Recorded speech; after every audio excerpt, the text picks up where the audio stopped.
Assalamualaikum warahmatullahi wabarakatuh.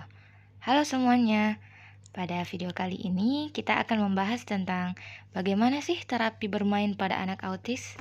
Sebelum kita menuju pada penerapan anak autis, gak lazim dong kalau kita tidak tahu apa sih pengertian autis itu. Jadi, autis adalah gangguan perkembangan pervasif pada anak yang ditandai dengan adanya gangguan dan keterlambatan dalam bidang kognitif, bahasa, perilaku, komunikasi, interaksi sosial, dan aktivitas imajinasi.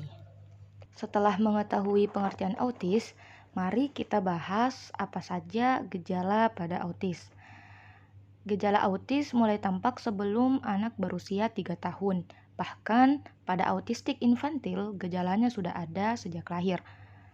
Ada 2 kategori gejalanya.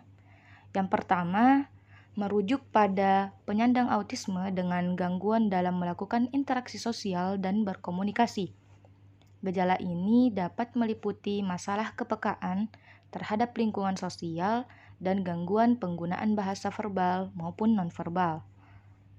Yang kedua, merujuk pada penyandang autisme dengan gangguan yang meliputi pola pikir, minat, dan perilaku berulang yang kaku. Contoh gerakan berulang, misalnya mengetuk-ngetuk atau meremas tangan, serta merasa kesal saat rutinitas tersebut terganggu. Selanjutnya, penyebabnya apa saja? Nah, autis itu disebabkan karena kombinasi makanan yang salah atau lingkungan yang terkontaminasi zat-zat beracun yang mengakibatkan kerusakan pada usus besar yang mengakibatkan masalah dalam tingkah laku dan fisik termasuk autis. Selain itu, pengaruh virus seperti rubella, herpes, jamur, nutrisi yang buruk, pendarahan, keracunan makanan pada kehamilan dapat menghambat pertumbuhan sel otak yang dapat menyebabkan fungsi otak bayi yang dikandung tersebut terganggu, terutama fungsi pemahaman, komunikasi, dan interaksi.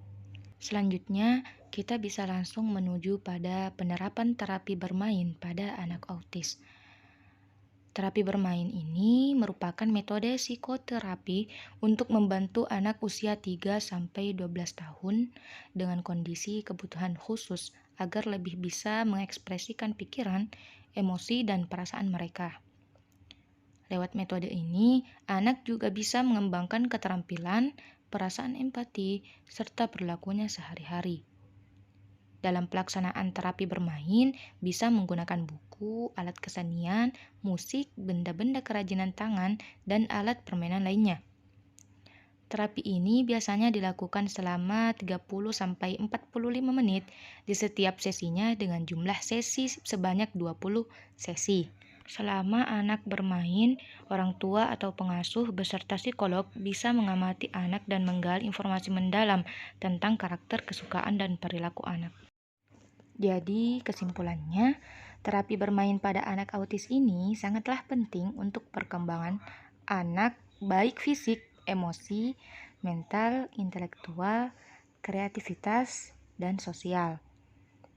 Permainan ini juga membantu anak untuk melatih komunikasi, baik komunikasi verbal maupun nonverbal.